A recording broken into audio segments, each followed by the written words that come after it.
नमस्कार दोस्तों, आप सभी का स्वागत है बीएड एजुकेशन चैनल पर। दोस्तों, आज जो क्लास होने वाली है वो सेकंड क्लास होने वाली है। बाल्य अवस्था एवं अभिवृद्धि को लेकर कल क्वेश्चन कराए थे, लेकिन ये अलग क्वेश्चन है आज की सीरीज के।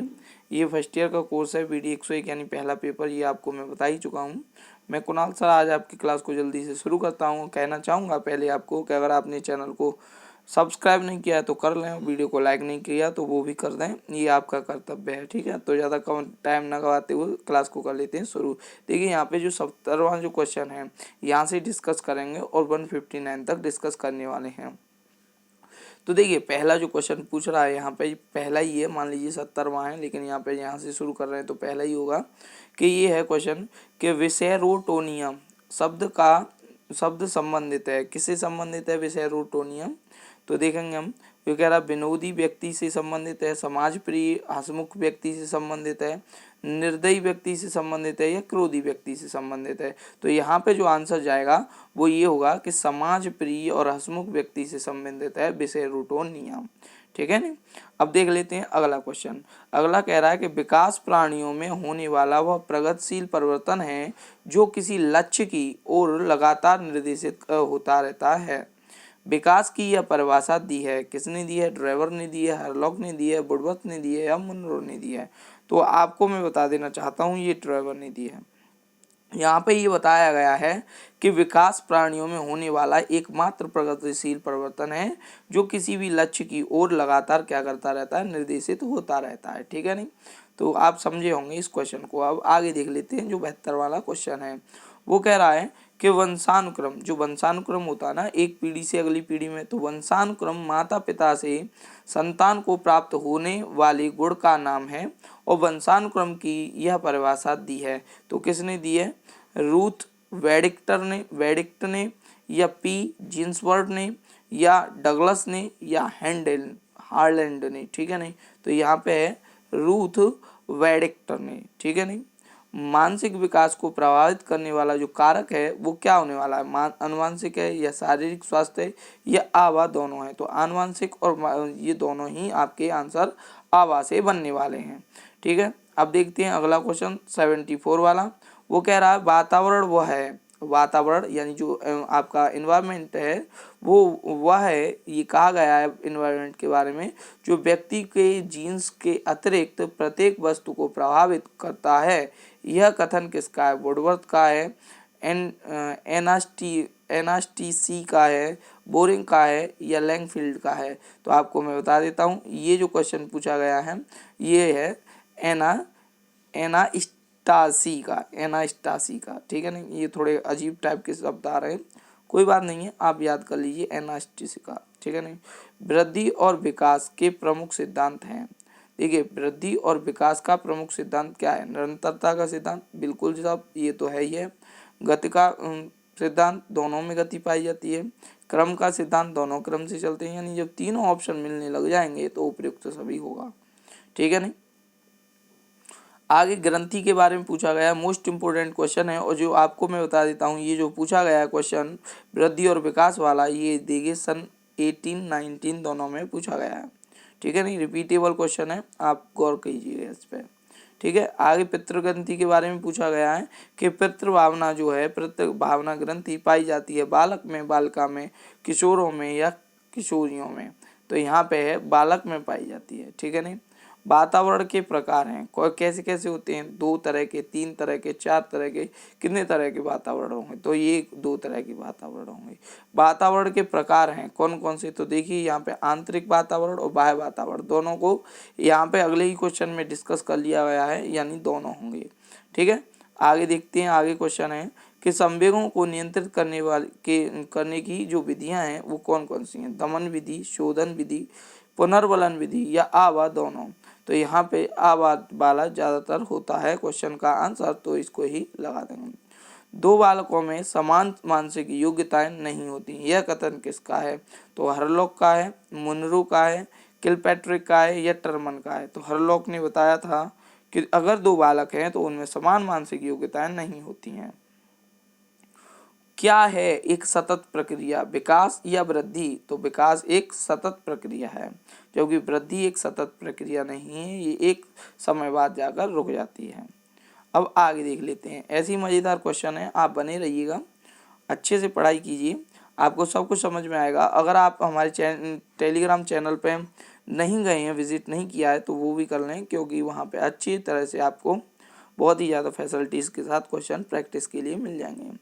वो क्या है, काल सैनिक, क्या है, काल सैनिक ने व्यक्ति विकास के कितने सोपान प्रस्तुत किए। काल सैनिक कोई व्यक्ति है, तो इसने व्यक्ति विकास के कितने सोपान प्रस्तुत किए हैं, 3, 4, 5, 7, तो यहाँ पे होगा 4 आंसर। जीवन का सबसे महत्वपूर्ण काल होता है, तो शैशवावस्था होता है, बाल्यावस्था, किशोरावस्था या प्रौढ़ावस्था। तो देखिए, बाल्यावस्था दूसरों पर, शैशवावस्था दूसरों के आश्रित होकर काट दी जाती है, बाल्यावस्था खेल कूद में, प्रौढ़ावस्था अपने काम में, तो बची किशोरावस्था। यही बहुत ही इम्पोर्टेंट है, क्योंकि अगर किशोर अच्छा होगा तो आने वाला प्रौढ़ भी अच्छा होगा, अगर किशोर बेकार है तो आने वाला प्रौढ़ उसके लिए बेकार है। तो व्यक्ति का जो निर्धारण होता है, जो व्यक्ति का एक जो इमेज बनती है समाज के प्रति, वो किशोरावस्था में ही बनती है। आगे देखेंगे, किशोर ही वर्तमान की शक्ति, क्या कह रहा है, किशोर ही वर्तमान की शक्ति तथा भावी आशा को प्रस्तुत करता है, और यह कथन है कलहन का, कुप्पुस्वामी का, क्रू एंड क्रू का या स्टेनली हॉल का। तो यहाँ पे क्रू एंड क्रू ने कहा था कि जो किशोर है वो वर्तमान की शक्ति और भावी आशा को प्रस्तुत करने वाला है, ठीक है नहीं। यहाँ पे पूछा गया है कि विकास के आयाम होते हैं, तो विकास के कितने आयाम होते हैं, 5 आयाम होते हैं, ठीक है नहीं।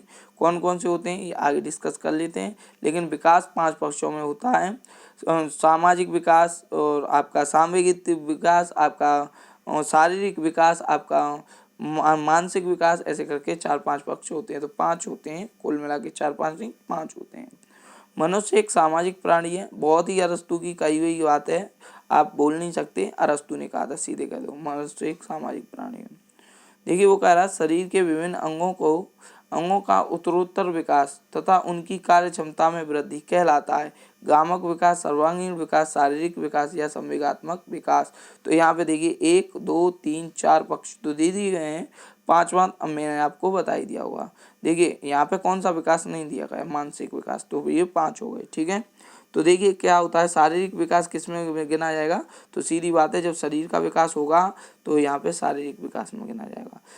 शारीरिक विकास का नियम क्या होता है, ये क्या कह रहा है, सतत विकास का नियम होता है या लयात्मक विकास का नियम होता है, आवा दोनों होते हैं, ठीक है, लगा दो आवा दोनों होते हैं, क्योंकि आवा ज़्यादातर सही जाता है, लेकिन हर एक में नहीं जाता, ये ध्यान रखना। अब देखिए क्या कह रहा है, किस अवस्था में बालक का शारीरिक विकास सामान्य से तेज होता है, किशोरावस्था में, शैशवावस्था में। ये दोनों ही काल ऐसे हैं जिसमें क्या होता है, तेजी से होता है, गति पकड़ लेता है शारीरिक विकास, तो वो दोनों ही हो जाएंगे। शिशु के जन्म के समय शिशु का सिर शरीर की कुल लंबाई का कितने प्रतिशत पूछा गया है, प्रतिशत कितने प्रतिशत होता है, 30, 50, 15 या 20। तो कुल बॉडी होगी उसका जो 80% होगा वो बॉडी होगी और 20% शरीर से होगा। तो ये आंसर नंबर 4 की तरफ हम जाएंगे। यहाँ पे कह रहा है बालक के स्नायु, क्या है, बालक के स्नायु संस्थान यानी जो नर्वस सिस्टम है वो का विकास तेजी से होता है 5 से 6 वर्ष की उम्र में, 3 से 4 वर्ष की अवस्था में, 1 से 2 वर्ष की अवस्था में या गर्भावस्था में। तो यहाँ पे होता है 3 से 4 वर्ष की अवस्था में उसका जो नर्वस सिस्टम होता है वो काफ़ी तेजी से क्या करता है, विकास करता है, ठीक है नहीं। बीजावस्था, द पीरियड ऑफ, ये क्या है, ओव्यूलेशन है, ठीक है नहीं। तो ये बीजावस्था है वो क्या होता है, शुक्राणु तथा डिंब के संयोग से 1 माह के समय में, या शुक्राणु तथा डिंब के संयोग से 2 माह में, शुक्राणु तथा डिंब के संयोग से 2 सप्ताह में, या शुक्राणु तथा संयोग के 1 सप्ताह में। तो यहाँ पे होगा शुक्राणु तथा मतलब डिंब के संयोग से 2 सप्ताह में जो बीजावस्था में है बच्चा आ जाता है, ठीक है नहीं। तो हमने 92 क्वेश्चन जो है डिस्कस कर लिए हैं, आगे बढ़ते हैं। वो कह रहा है यहाँ पे कि शिशु का भ्रूणावस्था, द पीरियड ऑफ, ये क्या है, एम्ब्रो है, ठीक है नहीं, होता है गर्भ स्थिति के 2 वर्ष माह तक, गर्भ स्थिति के 4 माह तक का समय, गर्भ स्थिति के संपूर्ण समय, गर्भाधान का समय। यानी भ्रूणावस्था किसको कहेंगे, शिशु की जो भ्रूणावस्था है उसको कौन सी एज को भ्रूणावस्था कहेंगे? तो गर्भ की स्थिति में से 2 माह का समय, 2 माह तक का समय, या 4 माह तक का समय, संपूर्ण समय, या गर्भाधान का। तो 2 माह तक का समय जो है वो भ्रूणावस्था कहलाता है। उसके बाद जो है वो बच्चा पूरी तरह से क्या होता है, बनना शुरू हो जाता है। अगला क्वेश्चन है, निम्नलिखित में शिशु के जन्म से पूर्व कौन से कारक उसके विकास को प्रभावित करते हैं? कौन से कारक ऐसे होंगे जो जन्म से पूर्व शिशु को प्रभावित करेंगे? तो क्या है? माता पिता की आयु, संवेगिता, माता का धूम्रपान करना, क्या है? माता का धूम्रपान करना, और या उपयुक्त सभी। तो माता पिता की एज भी और संवेगात्मकता भी, तो ये सभी उपयुक्त सभी के साथ जाएंगे। जन्म के समय बालक का भार लगभग होता है कितना? 5 से 8 पौंड, 8 से 12 पौंड, 9 से 11 पौंड, या 11 से 13 पौंड। तो 5 से 8 पौंड जो होता है वो बालक का भार होता है जन्म के समय। अब मस्तिष्क का भार पूछ लिया गया है कि मस्तिष्क का भार कितना होता है जन्म के समय। तो वो कितना होता है? 350 ग्राम। बाल विकास का विभाजन कितनी अवस्थाओं में किया गया है? तो यहाँ पे जो टोटल एज है वो 3 है। कौन कौन सी? तो एक तो होगा बाल्यावस्था, एक किशोरावस्था, और एक प्रौढ़ावस्था। ठीक है। आगे कह रहा है, अभिवृद्धि के संबंध में यह कथन किसका है? अभिवृद्धि के संबंध में यह कथन किसका है? क्या है कथन? कि व्यक्ति तंतुओं, अंगों तथा स्त्राव तथा चेतना का पुंज है जिसमें सतत रूप से वृद्धि और अभिवृद्धि है। तो ये जो कथन कहा गया है वो किसने कहा है? कैरल ने, एंडरसन ने, मार्क का है, या स्किनर का है? तो यहाँ पे कैरल का है। जन्म के समय बालक की औसत लंबाई कितनी होती है? तो यहाँ पे मैं आपको बता दूं कि 20 इंच का बालक होता है जन्म के समय। जन्म के समय शिशु के शरीर में हड्डियां पाई जाती हैं। तो जन्म के समय शिशु में हड्डियां ज़्यादा होती हैं, लेकिन बाद में आते आते यह कम होती हैं। तो यहाँ पे जन्म के समय 270 होती हैं, बाद में ये 206 रह जाती हैं। बच्चों में अस्थायी दांतों का जो संख्या होती है वो कितनी होती है? 20, 15, 32 या 25। तो यहाँ पे 20 दांत अस्थायी होते हैं। बच्चों में स्थायी दांतों की संख्या होती है। तो स्थायी दांतों की संख्या कितनी होती है? 32, यानी 32। कहते हैं ना 32 ही तोड़ दूंगा, तो ठीक है, तो 32 होती है। किशोर का अनुभव कर सकते हैं। किसका अनुभव करते हैं? आत्मसिद्धि के भाव का, दुश्चिंता एवं स्वयं से सरोकार। तो सीधे सीधे है दुश्चिंता एवं स्वयं से सरोकार। ठीक है। अपराध बोध, तो वो तो करेंगे नहीं, ठीक है, नहीं करेंगे या नहीं करेंगे वो उनकी बात है। लेकिन ये जो ऑप्शन में दिया गया है दुश्चिंता एवं स्वयं से सरोकार, वो ज़्यादा रखते हैं। देखिए किशोरावस्था में ईगो सबसे ज़्यादा बच्चे का होता है, बस मेरी बेइज्जती नहीं होनी चाहिए, ठीक है नहीं, तो इस चीज़ को आप ध्यान रखें। अगला क्वेश्चन है 104। वो क्या कह रहा है कि निम्नलिखित में से कौन सा विकास का सिद्धांत है? कौन सा है? 4 दिए गए हैं, इनमें से कौन सा विकास का सिद्धांत होगा? तो यहाँ पे होगा कि सभी की विकास दर समान नहीं होती।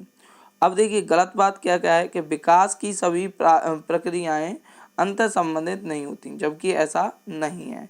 सभी एक दूसरे से अंतर संबंधित होती हैं। विकास की सभी प्रक्रियाएं एक दूसरे से संबंधित होती हैं। विकास हमेशा रेखीय होता है, ये गलत बात है। कैसे भी हो सकता है? यह निरंतर चलने वाली प्रक्रिया नहीं है, जबकि विकास एक निरंतर चलने वाली प्रक्रिया है। ठीक है, समझ में आया नहीं? देखिए जब एक पक्ष का विकास होगा तो दूसरा पक्ष उससे संबंधित हो जाएगा, इसलिए ये एक दूसरे से संबंधित है। हिंदी के अक्षरों को बालक किस आयु में पहचानने लगता है या लगते हैं? तो वो है 4 वर्ष की आयु में बच्चा क्या होता है कि जो हिंदी है उसके अक्षर पहचानने लग जाता है। गर्भ में बालक को विकसित होने में कितने दिन लगते हैं? तो देखिए 9 महीने का बच्चा होता है, 9 × 30, तो 9 × 27, तो 280 दिन सीधे लगा दो, ऐसे करके करना है। बच्चों के संज्ञानात्मक विकास को सबसे अच्छे तरीके से कहाँ परिभाषित किया जा सकता है?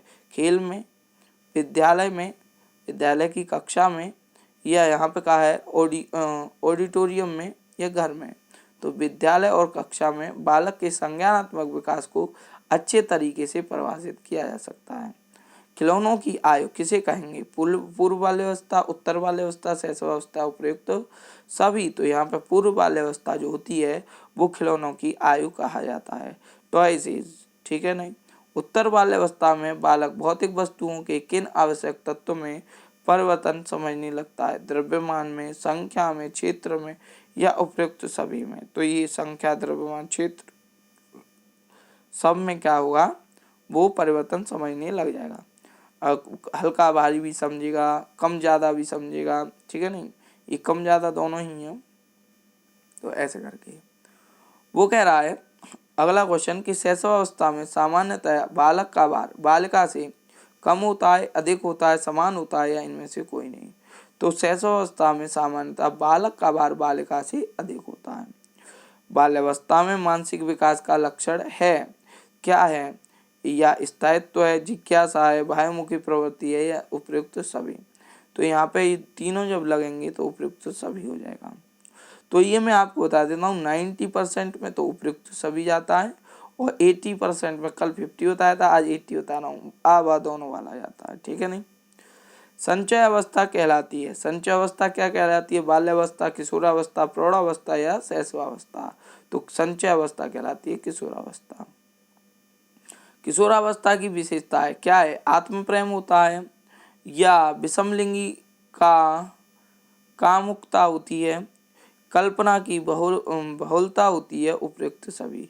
अब एक एक को डिस्कस करें। आत्म प्रेम तो सबसे ज्यादा होता है, उसका ईगो यानी खुद की बस तारीफ होनी चाहिए, खुद का मतलब बेइज्जती का सवाल नहीं होना चाहिए। विषमलिंगी आकर्षण यानी बहुत ज्यादा रहता है, लड़कों का लड़कियों के प्रति, लड़कियों का लड़कों के प्रति कामुकता की भावना जागृत हो जाती है, ठीक है नहीं। यहाँ पे कह रहा है कल्पना की बहुलता, अपने महल बनाने लग जाते हैं, है नहीं, तो ये सभी हो जाएगा। बुद्धिमापन संप्रत्यय का प्रतिपादन किया किसने किया? तो देखिए टुकमैन ने किया, साइमन ने किया, बिने तथा साइमन ने किया, हर्लॉक ने किया। तो बिने और साइमन ने बुद्धि को मापने का संप्रत्यय प्रतिपादित किया, जो मैं बता चुका हूँ, ठीक है नहीं। मानसिक आय बट्टी वास्तविक आय गुणा 100, ये बुद्धि मापने का सूत्र है, ठीक है नहीं। तो हमने इनको भी डिस्कस कर लिया बहुत अच्छी तरह से। अब अगले पेज की तरफ चलते हैं। वो क्या कह रहा है? चलना, दौड़ना, घिसटना उदाहरण है गामक विकास का, शारीरिक विकास का, मानसिक विकास का या इनमें से कोई नहीं? तो चलने में भी गति है, दौड़ने में भी और घिसटने में भी, तो गामक विकास की ओर इंडिकेट करेगा। 2018 में पूछा गया क्वेश्चन है। अगर जन्म से पूर्व की अवस्था होती है, डिम्ब अवस्था होती है, भ्रूण अवस्था होती है, गर्भावस्था, शिशु अवस्था होती है, यदा उपयुक्त। तो भ्रूण भी होता है, डिम्ब भी होता है, गर्भावस्था भी होती है, तो उपयुक्त सभी इसका आंसर हो जाएगा। वो भ्रूण के बारे में पूछना चाह रहा है कि भ्रूण अवस्था होती है कब से? 2 सप्ताह से 8 सप्ताह तक, 10 दिन से 20 दिन तक, 1 सप्ताह 3 सप्ताह तक या इनमें से कोई नहीं? तो 1, 2 से 8 सप्ताह तक क्या होती है? भ्रूण अवस्था ही होती है। यह परिभाषा किसकी है? परिभाषा में क्या लिखा है कि समाजीकरण का अर्थ उस प्रक्रिया से है जिसमें व्यक्ति समाज, संस्कृति, संस्कृत परिचय का प्राप्त करता है। देखिए ये क्वेश्चन में करा चुका हूँ, मैं बिल्कुल नहीं कराऊंगा, ये पिछली क्लास में मैं करवा चुका हूँ किम्बाल यंग की, ठीक है नहीं। आप बिल्कुल क्लास चलाइए, मैं उसमें करा चुका हूँ। और आज ये क्लास लाइव इसलिए नहीं हो रही है क्योंकि उसमें साफ दिखाई नहीं देता, तो ये साफ दिखाई देने के कारण ही ये ऐसे करके रिकॉर्डेड डाल रहे हैं। समाजीकरण का सबसे अधिक स्थायी साधन है क्या है? विद्यालय है, परिवार है, शिक्षक है या उपयुक्त सभी? तो उपयुक्त सभी, द, ठीक है नहीं। 18 में पूछे गए क्वेश्चन चल रहे हैं। परिवार बालक के समाजीकरण की प्रक्रिया का केंद्र है। जो परिवार है वो बालक के समाजीकरण की प्रक्रिया का केंद्र माना जाता है। तो अनौपचारिक केंद्र है या औपचारिक? तो देखेंगे यह आवा दोनों, तो इसमें आवा दोनों हो जाएगा, ठीक है। वो कह रहा समाजीकरण के कारक हैं क्या है? भाषा, संस्कृति, सहानुभूति या उपयुक्त सभी? तो इसके साथ ही चले जाएंगे, उपयुक्त सभी इसके साथ चले जाएंगे, उपयुक्त सभी इसके साथ चले जाएंगे। देखिए द बहुत ऑप्शन है, ठीक है नहीं। समाजीकरण की प्रवृत्तियां क्या हैं? तो पुरस्कार प्रतिनिधि, दंड प्रतिनिधि या नियंत्रण, तीनों हैं वही। परिवार की प्रमुख विशेषता क्या है? सार्वभौमिक संस्था है, धार्मिक है या सामाजिक? तो तीनों संस्थाएं मानी जाती है परिवार, ठीक है नहीं। किसने कहा, क्या कहा कि समाज सामाजिक संबंधों का जाल है? यह बात किसने कही? तो मैकाइवर ने कही, मैकाइवर, एवा एलरिज ने कही या लेस्ली ने कही या इनमें से कोई नहीं। तो यहाँ पे मैकाइवर इसका आंसर हो जाएगा। आधुनिक मनोवैज्ञानिक के जनक कौन? थॉर्नडाइक हैं, गिलफोर्ड है, विलियम जेम्स हैं या बेने हैं? तो यहाँ पे विलियम जेम्स आधुनिक मनोवैज्ञानिक के जनक माने जाते हैं। बालक के समाजीकरण की दूसरी कड़ी क्या है? परिवार है, समाज है, विद्यालय या उपयुक्त सभी? तो मैं आपको बता दूं, पहला परिवार है, दूसरी कड़ी विद्यालय है। ठीक है, तो देखिए अब आगे क्वेश्चन क्या कह रहा है। आगे क्वेश्चन कह रहा है 127 कि बाल विकास की प्रक्रिया प्रारंभ हो जाती है। बाल विकास की प्रक्रिया प्रारंभ हो जाती है तो गर्भावस्था से। कॉलसैनिक ने मानव विकास को कितने भागों में बांट दिया? तो इन्होंने बांट दिया 5 भागों में। विकास की प्रक्रिया के प्रमुख भाग क्या हैं? वो कह रहा है विकास की अगर कोई प्रक्रिया है तो उसके प्रमुख भाग क्या बनेंगे? आकार में परिवर्तन, अनुपात में परिवर्तन, पुरानी रूपरेखा में परिवर्तन या उपरोक्त सभी? तो इसके साथ ही जाना पड़ेगा। देखिए वो कह रहा शैक्षिक दृष्टि से बाल विकास का कौन सा अधिगम महत्वपूर्ण है? कौन सा पक्ष अधिक महत्वपूर्ण है? शारीरिक पक्ष, मानसिक पक्ष, सामाजिक पक्ष या सांस्कृतिक? तो यहाँ पे मानसिक पक्ष जो होना चाहिए वो शैक्षिक दृष्टि से अच्छा होना चाहिए। शारीरिक विकास संबंधित होता है किससे? अभिवृद्धि से, विकास से, परिवर्तन से या इनमें से कोई नहीं? तो अभिवृद्धि जो होती है वो शारीरिक विकास कहलाती है। वृद्धि या अभिवृद्धि? बाल विकास को प्रभावित करने वाले मुख्य कारक हैं तो वंशानुक्रम, पर्यावरण, आवास दोनों। ये पहले ही मैं करा चुका हूँ, ये वाला क्वेश्चन फिर दोबारा आ गया। रॉस के अनुसार शैशवावस्था का जो समय है वो शैशवावस्था का कौन सा समय है? जन्म से 2 वर्ष तक का, जन्म से 2 सप्ताह का, जन्म से 2 माह या इनमें से कोई नहीं? तो जन्म से 2 वर्ष तक का रॉस का जो है शैशवावस्था का समय है। पूर्व बाल्यावस्था का समय तो 2 से शुरू होगा क्योंकि 2 पे ही खत्म हो रहा है, तो 2 से 5, 2 से 6 या 2 4 से 5 या 3 से, ये नीचे वाले तो दोनों होंगे नहीं। ओह नो, ये दे रहा 3 से क्या है कि 2 साल तक तो ये होगा, फिर 2 साल के बाद ये 3 से 7 साल का ये होगा, फिर 7 से 12 साल का जो होगा वो उत्तर होगा, ऐसे करके चलता है। ठीक है नहीं, क्योंकि 2 पे खत्म हुआ था ना, 3 से शुरू हुआ। बालक के विकास में कौन कौन से परिवर्तन होते हैं? मनोवैज्ञानिक, जीव वैज्ञानिक परिवर्तन या संवेगात्मक या उपयुक्त सभी? तो उपयुक्त सभी देखते ही लगा दो अभी तो, क्योंकि इसकी बाहर चल रही है। ठीक है नहीं, तो यहाँ पे अभी उपयुक्त सभी हो जाएगा। वो क्वेश्चन पढ़ा नहीं, पढ़ लो भैया, ये गलती मत करना कि अभिवृद्धि एवं विकास के सिद्धांत हैं। विकास क्रमबद्ध होता है, ये बात सही है। बालक के विकास की दशा निश्चित होती है, ये भी सही है। विकास लगातार होता रहता है, ये उपयुक्त सभी हो जाएगा फिर तो। किसने कहा, क्या कहा कि विकास की प्रक्रिया निरंतर और क्रमशः चलती रहती है? ये बात किसने कही? स्किनर ने, वुडवर्थ ने, कैरस ने, रॉस ने। तो यहाँ पे स्किनर के साथ जाएंगे हम, क्योंकि क्वेश्चन का आंसर यही बता रहा है। वो कह रहा है बच्चों में बौद्धिक विकास जो इंटेलेक्चुअल जो डेवलपमेंट है उसकी 4 विशिष्ट अवस्थाएं की पहचान की गई। वो किसने की? कोलरबर्ग ने की, एरिक्सन ने की, स्किनर ने की या प्याजे ने? तो यहाँ पे जीन प्याजे जाएंगे इसके साथ। 139 जो क्वेश्चन है वो कह रहा है कि विकास की सभी कभी न समाप्त होने वाली प्रक्रिया है। विकास क्या है? कभी न समाप्त होने वाली प्रक्रिया है। यह विचार संबंधित है किससे? अंतः संबंध के सिद्धांत से। निरंतरता तो देखिए जब कभी ना समाप्त होगा तो निरंतर चलता ही रहेगा। विकास में वृद्धि का तात्पर्य है ज्ञान में वृद्धि, आकार, सोच समझ, कौशल में वृद्धि, वजन में वृद्धि, संवेग में वृद्धि। तो यहाँ पे ये लंबा वाला जो ऑप्शन है वो ही इसका आंसर हो जाएगा। ठीक है, तो मैं बहुत सारी ट्रिक्स बता चुका हूँ जिसके आप यूज करके आंसर निकाल सकते हैं। शारीरिक विकास का क्षेत्र कौन सा है? स्मृति है, स्नायुमंडल है, अभिप्रेरणा है या समायोजन? तो यहाँ पे स्नायुमंडल हो जाएगा शारीरिक विकास के क्षेत्र का। निम्नलिखित में से कौन सी विशेषता विकास की है? विकास एक सतत प्रक्रिया, ठीक है। विकास एक परिवर्तनात्मक परिवर्तन है, ये भी सही है। विकास एक व्यवहारिक परिवर्तन, तो उपयुक्त सभी लग जाएगा इसका आंसर। 143 मानव अभिवृद्धि के लिए कौन सा कथन असत्य होगा? मानव अभिवृद्धि का अर्थ मानव की शारीरिक वृद्धि है, बिल्कुल सही है। अभिवृद्धि जीवन पर्यंत चलने वाली प्रक्रिया, ये गलत है। ठीक है नहीं, यही गलत है क्योंकि ये जीवन भर नहीं चलती है। देखिए अब क्या कह रहा है, अब ये कह रहा है कि जब शरीर परिपक्व हो जाता है और व्यक्ति किसी भी कार्य को करने के लिए तैयार रहता है, समाज को उसकी आवश्यकता होती है, ऐसे समय में विकास प्रक्रिया में व्यक्ति नवीन ज्ञान और कौशल को सीखता है, यह कथन किसका है? हरलॉक का है, स्किनर का है, विलहर्ट्ज का है या डटन का है? तो यहाँ पे होगा विंग हर्ट्स का, ठीक है नहीं। मस्तकाधोमुखी विकास का अर्थ है, तो क्या है? तो विकास से पैर तक होता है, मस्तक से धोमुखी यानी पैर तक, तो इसका अर्थ यही हो जाएगा। एक मध्य से चलता है अंगों की तरफ, तो वो दूसरी टाइप होता है। बाल विकास का अर्थ क्या है? शारीरिक विकास, सर्वांगीण विकास, संवेगात्मक विकास या मानसिक, तो सर्वांगीण विकास हो जाएगा। बाल विकास गर्भावस्था से कब तक चलता है? मृत्यु पर्यंत तक चलता है। टर्मन ने 51वें मास में बोलने वाले बालक होते हैं, क्या होते हैं? जब 51वें मास में अगर बालक बोलने लग जाए तो वो क्या होगा? तो वो होगा मूढ़ बुद्धि वाले बालक, क्योंकि लेट से सीखा है, ठीक है। जो देर में बोलते हैं बालक वो मूर्ख होते हैं। टर्मन के अनुसार 34वें मास में अगर कोई बच्चा बोलने चलने लग जाता है तो वो क्या होगा? तो वो होगा मंद बुद्धि वाला बालक, क्योंकि लेट सीख रहा है। टर्मन के अनुसार 22वें महीने में बोलने वाले बालक की बुद्धि कैसी होनी चाहिए? सामान्य होगी। 14वें मास में अगर वो स्पष्ट बोलने लगता है तो वो कैसा होगा? तो अब भैया अब तो प्रखर बुद्धि वाला होगा, क्योंकि वो बहुत जल्दी बोल गया।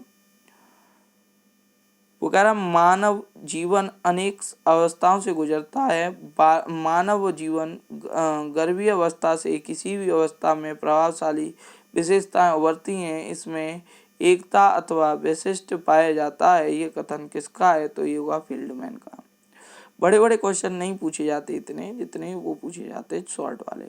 अभिवृद्धि से तात्पर्य कोशिका में होने वाली अभिवृद्धि से होता है, जैसे लंबाई चौड़ाई भार वृद्धि, जबकि विकास से तात्पर्य प्राणी में होने वाली संपूर्ण परिवर्तन से होता है, ये कथन किसका है? तो फ्रैंक का है। बाल विकास एक है क्रमिक प्रक्रिया, सतत प्रक्रिया, निश्चित रूप से चलने वाली प्रक्रिया, उपयुक्त सभी, तो यही होगा। वो कह रहा है कि कोई भी दो बालक एक जैसी पुलौट किया गया लेकिन विकास का क्रम समान हो सकता है। देखिए जब कोई बालक दो बालक ऐसे एक जैसे नहीं होते लेकिन उनके विकास का क्रम समान होता है, यह कथन कौन कह रहा है? तो ये कह रहा है गैसेल। क्रम समान होता है लेकिन कम ज्यादा विकास हो रहा है, ये क्रम समान नहीं होता, ठीक है नहीं। बालक में एक तरीके सब में समान हुआ, लेकिन किसी में कम हो रहा है किसी में ज्यादा, तो वो चीज अलग अलग होगी। सामान्य से विशिष्ट सिद्धांत के समर्थक थे, कौन थे? फ्रॉयड थे, फ्रोवेल थे, टर्मन थे, हरलॉक थे, तो हरलॉक थे। सतत विकास सिद्धांत के समर्थक थे, तो यहाँ पे फिर से इसके न जाएंगे। व्यक्तिगत विभिन्नता का सिद्धांत किसके समर्थक, इसके जो समर्थक थे वो कौन थे? आबादोन यानी डगलस और हॉलैंड। किसने यह बताया कि तर्क एवं बौद्धिक प्रकार्यों में विकास के प्रतिमानों की भविष्यवाणी संभव है? तो ये बताया था ओवेन ने, ठीक है नहीं। तो यहाँ पे ये आपके 159 क्वेश्चन मैंने आज पूरे करा दिए हैं। आपके अगर समझ में नहीं आया वो क्वेश्चन तो आप रिपीट करके वीडियो को देख लें, और अगर हमारी और भी वीडियोस देखनी है तो एंड में आपको वीडियो मिल ही गए होंगे, ये आपको स्क्रीन पर दिखाई दे रहे हैं, इनको में से किसी को क्लिक करके आप चला सकते हैं, ठीक है नहीं। और अगर आपको और भी हमारे साथ जुड़ना है तो हमारा दूसरा भी चैनल है मैथ फंडा, इसी पे जाके चैनल का विजिट करें और देखें, तो दूसरा चैनल भी आपको मैथ से संबंधित मिल जाएगा। रोजाना क्लास होती है, बने रहें और अच्छे से पढ़ाई करें मज़े के साथ। मिलते हैं आपसे नेक्स्ट सेशन में, तब तक के लिए गुड बाय, टेक केयर, अलविदा।